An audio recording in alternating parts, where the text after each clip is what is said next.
Maugmaon, magmalambuon, kung magpadayon ang edukasyon. Kini ang eskwelahan sa kahanginan sa Department of Education Schools Division of Escalante City. Uban sa Radyo Atraca 98.7 Power FM.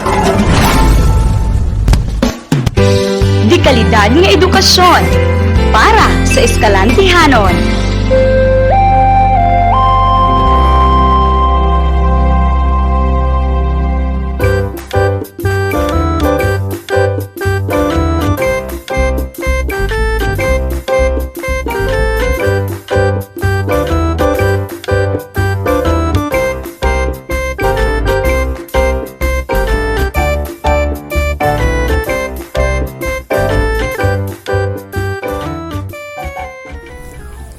Good day, children. How are you today? I hope everybody is fine. Hope everybody is math ready for today's lesson.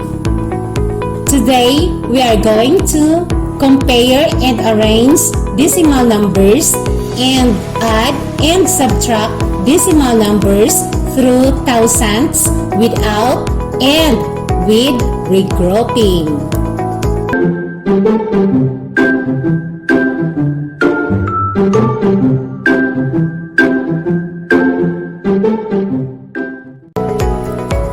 Your knowledge of the place value and values of digits, both in whole numbers and decimal numbers, will help you understand how to compare and arrange decimals. When given two digits, the place value at the left in the place value chart is always greater than any place value at its right.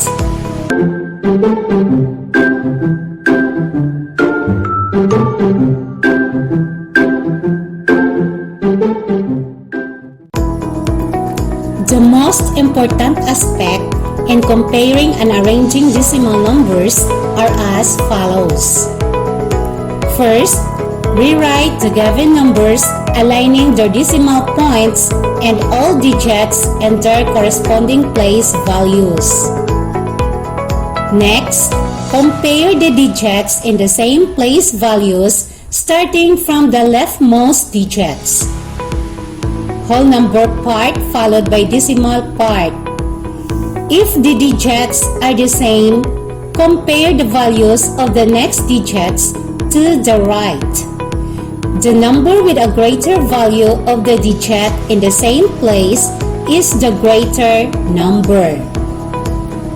Last, use the symbols greater than, less than, and equal to when comparing numbers. Remember that in placing the symbol lesser than or greater than in between two numbers, the opening of the symbols always faces the bigger number. Moreover, having more digits in the decimal numbers is not an assurance that the number is always greater. Decimal numbers may be arranged in ascending least to greatest or descending greatest to least order. We need 3 or more decimal numbers so that we can arrange them from least to greatest or greatest to least.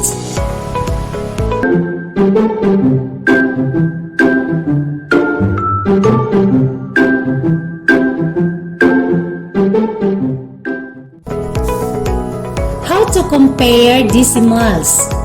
Example, Ramon weighs 32 and 6 tenths kilograms, while Andrew weighs 32 and 495 thousandths kilograms. Who is heavier?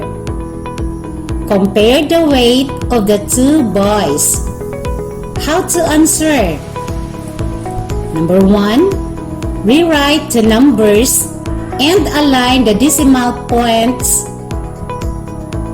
32 and 6 tenths and 32 and 495 thousandths.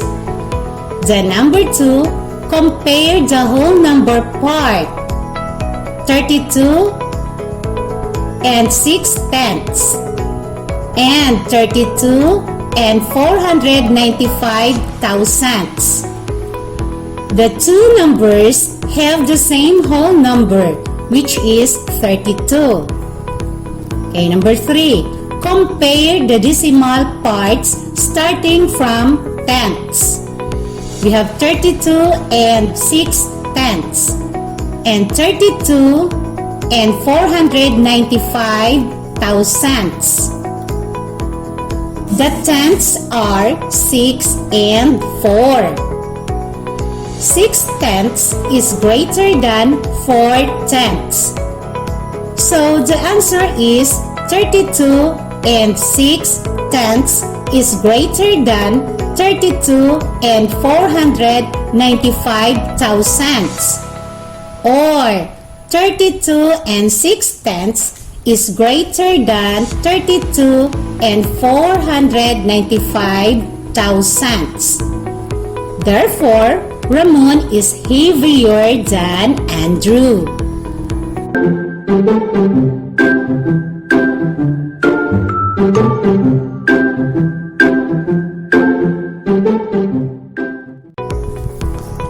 How to arrange decimal numbers? Example, Yvette has 3 pieces of ribbons measuring 1 and 24 centimeters. Then 0.803 thousandths centimeters and 1 and 5 tenths centimeters. Arrange the lengths of the ribbons from the shortest to the longest. We have the solution. First, rewrite the numbers and align their decimal points and other digits in their corresponding place value. We have 1 and 24 hundredths, 0.803 thousandths, and 1 and 5 tenths. Second, compare the whole numbers. The whole numbers are 1, 0, and 1 is the shortest. 1 and 50 hundredths, then 0.803 thousandths, then 1 and 22 hundredths are the shortest whole numbers.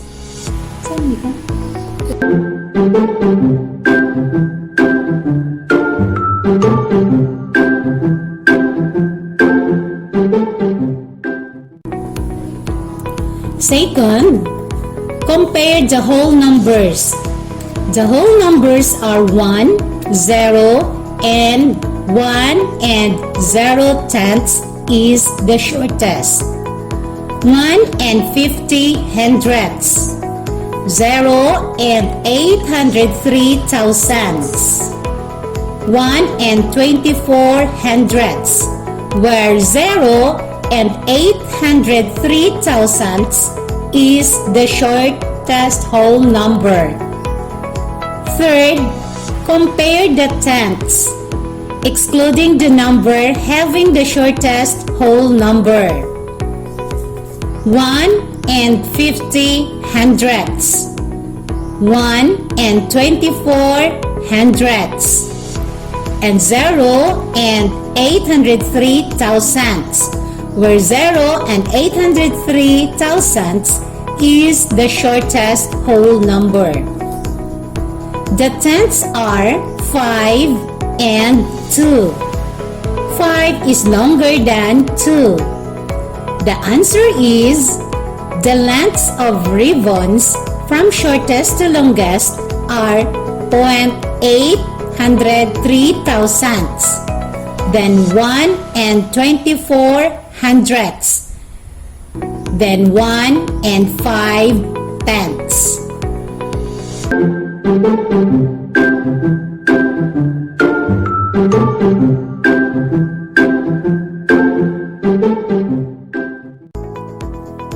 we compare decimal numbers? In comparing decimal numbers, rewrite the given numbers, aligning their decimal points and all digits in their corresponding place values. Start comparing the digits in the same place values from the leftmost digits, which is whole number part, followed by decimal part. What are the symbols used in comparing decimals? The following symbols are used when comparing decimals numbers are greater than, less than, and equal to. How do we arrange decimal numbers?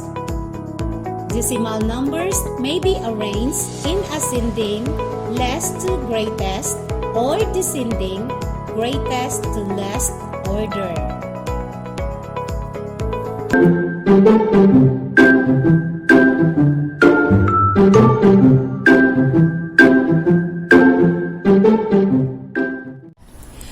We are done with comparing and arranging decimals.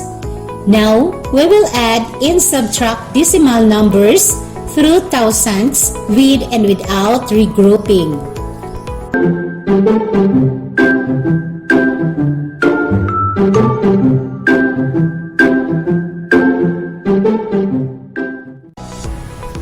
First, we add decimal without regrouping.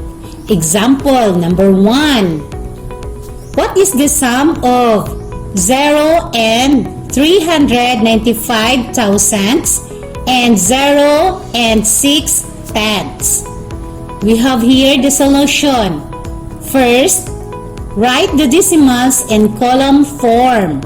We have 0 and 395 thousandths plus 0 and 6 tenths. Second, place zeros to the right of the decimals to make the number of decimal digits equal. We have 0 for and 395 thousandths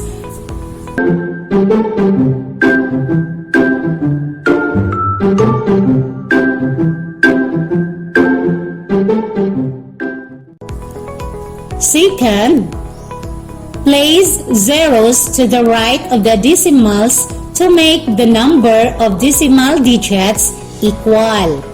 We have 0 and 395 thousandths plus 0 and 600 thousandths.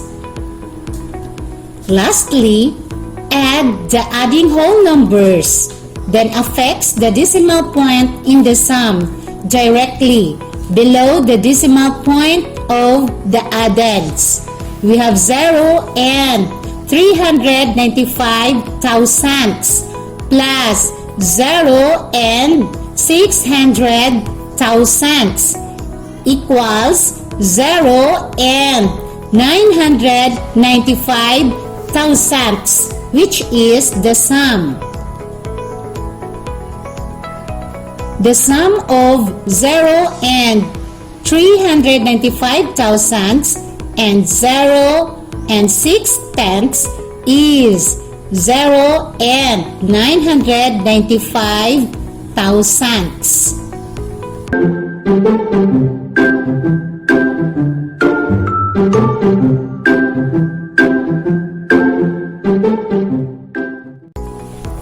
Lastly, we will subtract decimals without regrouping. Example number 2, deduct 4 and 2 tenths from 8 and 53 hundredths. Note that the dividend and minuend cannot be interchanged. Minuend must be placed above the subtrahend. So we have here the solution. First, align the decimal points as shown below. We have 8 and 53 hundredths minus 4 and 2 tenths. Second, place 0 to the right of the decimals to make the number of decimal digits equal. We have 8 and 53 hundredths minus 4 and 20 hundredths. Then the third, subtract the subtracting whole numbers, then affix the decimal point in the difference directly below the decimal point.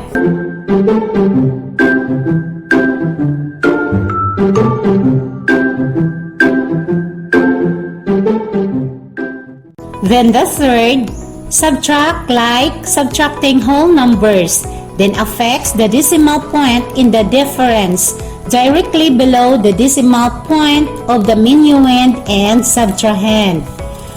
We have here 8 and 53 hundredths, the minuend, minus 4 and 20 hundredths, the subtrahend, equals 4 and 33 hundredths, the difference.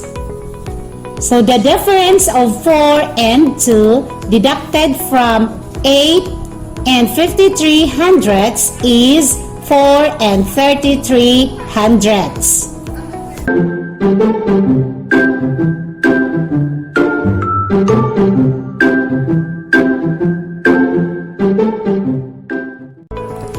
How to add decimal numbers? To add decimal numbers, we have the following. Align the decimal points in a straight column. Add as whole numbers starting from the rightmost digits. Regroup when necessary. Then align the decimal point in the sum with the decimal points in the addends. Now, how to subtract decimal numbers? To subtract decimal numbers, first align the decimal points in a straight column. Then place zeros to the right of the decimals to make the numbers of decimal digits equal.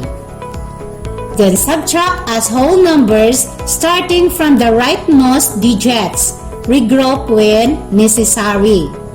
Then last, align the decimal point in the difference with the decimal points in the minuend and subtrahend.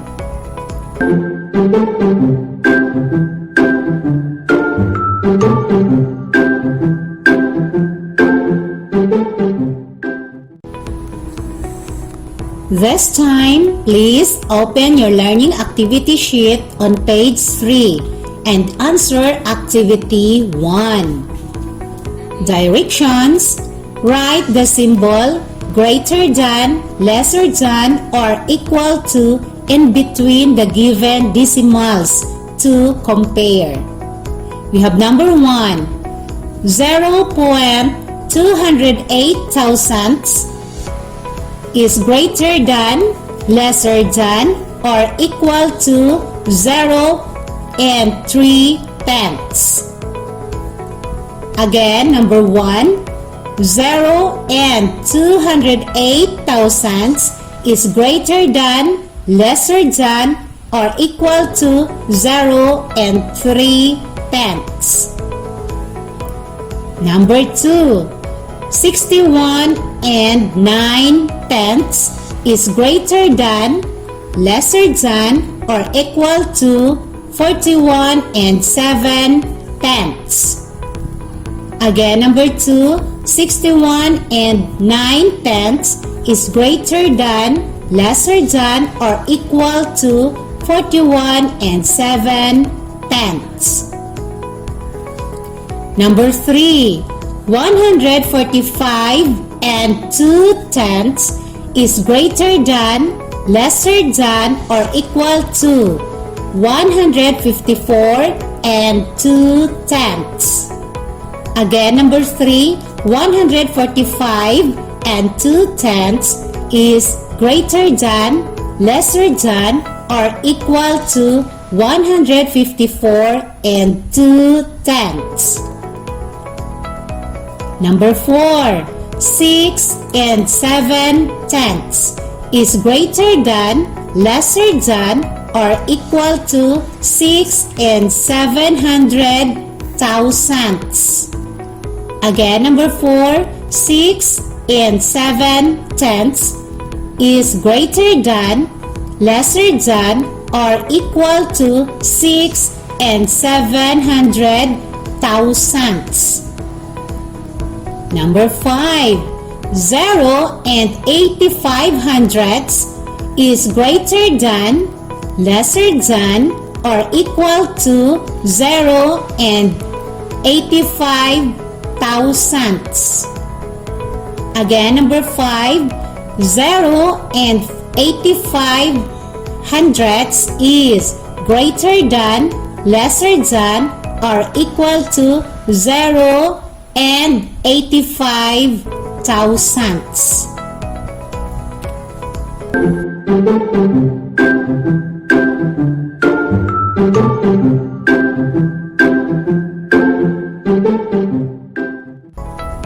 It's checking time, class. Let's see if you got it right. Number 1. 0.208 thousandths is lesser than 0 and 3/10. Number 2. 61 and 9/10 is greater than 41 and 7/10. Number 3. 145 and 2/10 is lesser than 154 and 2/10. Number 4. 6 and 7/10 is equal to 6 and 700 thousandths. Number 5. 0 and 85 hundredths is greater than 0 and 85 thousandths. You math winners grade 5, you did it!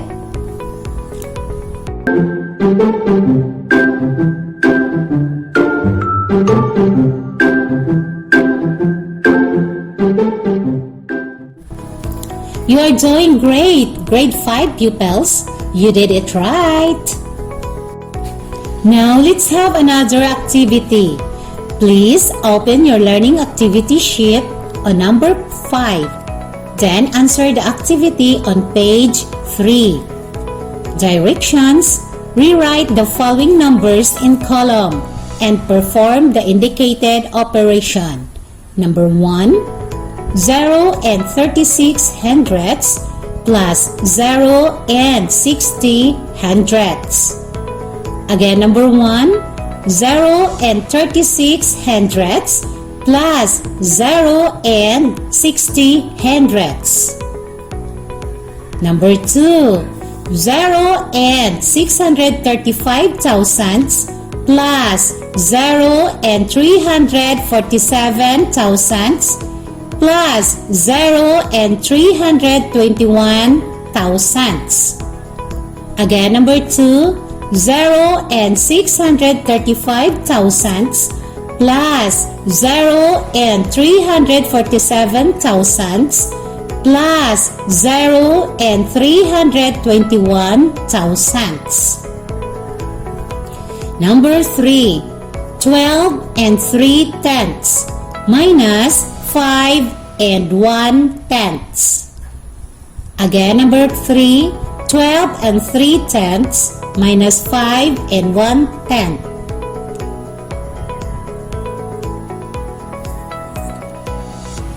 Number 4. 5 pesos and 75 centavos plus 12 pesos and 60 centavos plus 21 pesos and 35 centavos. Again, number 4. 5 pesos and 75 centavos plus 12 pesos and 60 centavos plus 21 pesos and 35 centavos. Number 5. 26 and 15 centavos.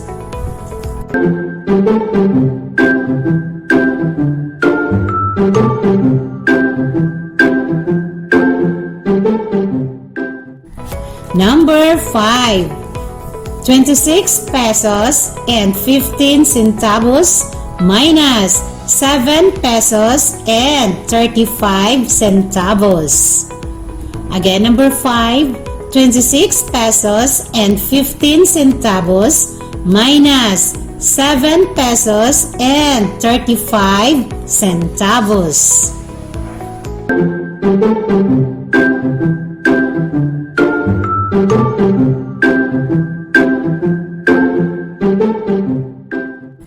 Now it's checking time. Number 1, 0 and 36 hundredths plus 0 and 60 hundredths equals 0 and 96 hundredths. Number 2, 0 and 635 thousandths plus 0 and 347 thousandths plus 0 and 321 thousandths equals 1 and 303 thousandths. Number 3, 12 and 3 tenths minus 5 and 1 tenth equals 7 and 2 tenths.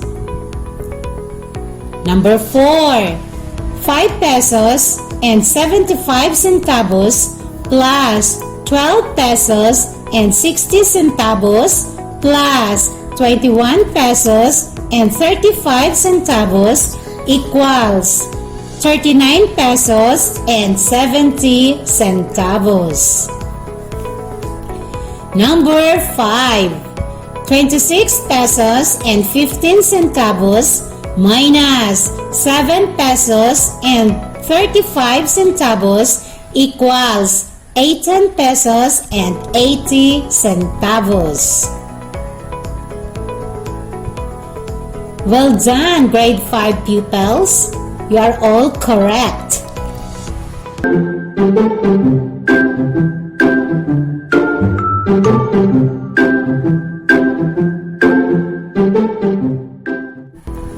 To practice more on what you have learned today, don't forget to answer all the remaining exercises in your learning activity sheets. Keep all your learning activity sheets, activity notebooks, and answer sheets. Please submit all your answer sheets on your retrieval day. I am Teacher Annie, your teacher on air saying, Math di kalidad na edukasyon para sa eskalang tihanon. Sulong Math Edukalidad. Thank you so much. Stay home and stay safe always. Kaugmaon, magmalambuon, kung magpadayon ang edukasyon. Kini ang eskwelahan sa kahanginan sa Department of Education Schools Division of Escalante City. Uban sa Radyo Atraca 98.7 Power FM. Di kalidad nga edukasyon para sa eskalantihanon.